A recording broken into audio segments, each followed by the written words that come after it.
Dana Loesch, she's a radio host of the Dana Show. And she's also going to be filling in for me for at least part of the week next week. Yeah. Glad to have you here. Thanks for having me. It's good to be here. You're not exactly Jim Carrey's favorite person right now.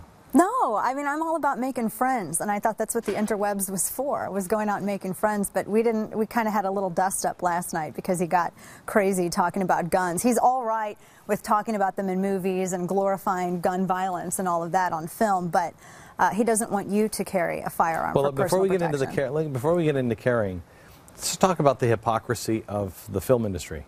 Let's talk about what he was talking about last night and how he didn't have a problem. I mean, he's talking about changing the culture. Exactly. He was saying that we need to find more non-lethal ways of dealing with things, and that society promotes gun violence, and society perpetuates gun violence, and culture does it. And I'm thinking, this is a guy whose film, Kick-Ass 2, which is coming out soon. I feel like I'm like peddling it.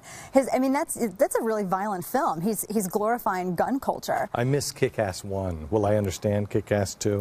Yeah. I mean, you understand? Yeah. It's the same thing, just told over again. Yeah. No, I didn't. That's see. That's him. There it is. Yeah. There you go. Yeah. No, I don't think that there's. I mean, he's just making a soldier, right? Just wearing a soldier. His excuse is that it wasn't loaded, so that makes it okay. Oh. That was his excuse. So wait a minute. When they're shooting people in the movies, they don't really kill people? I know. I was totally shocked. Totally shocked. But that was his excuse last night.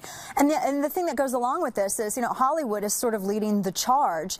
You have all of these actors, musicians, but they make fat bank off of that. But they have to. Yeah. They have to. A paycheck does a lot to make someone compromise, and that's what he talked about last night. Well, can't we have a compromise? A compromise on what? I mean, I'm not going to compromise on my family's safety. Why is it we always have to compromise? Which brings us back to, he doesn't have a problem if you want to hire somebody to carry a gun. Yeah, exactly. I mean, that's like in New York. To carry a gun in New York, you have to be a former cop. So I have to hire a cop to carry a gun. Well, I don't want a cop carrying a gun. They're not the protectors that I hire. I don't want to hire a cop to carry a gun. Right. Why do I have to do that? And if you are a normal person, you don't have the money to hire a cop. Someone like that. Right. You are your own first responder ultimately. And he was talking about he has armed bodyguards. In fact, the Daily Mail published a photo where he was with one of his armed bodyguards. This was just last week. He was leaving dinner with his girlfriend, and he had a bodyguard with him that was keeping paparazzi away. So he can outsource. He's anti-gun, but he can outsource his gun to someone else, and that's okay. Dana will be with us all next week. Back in a minute.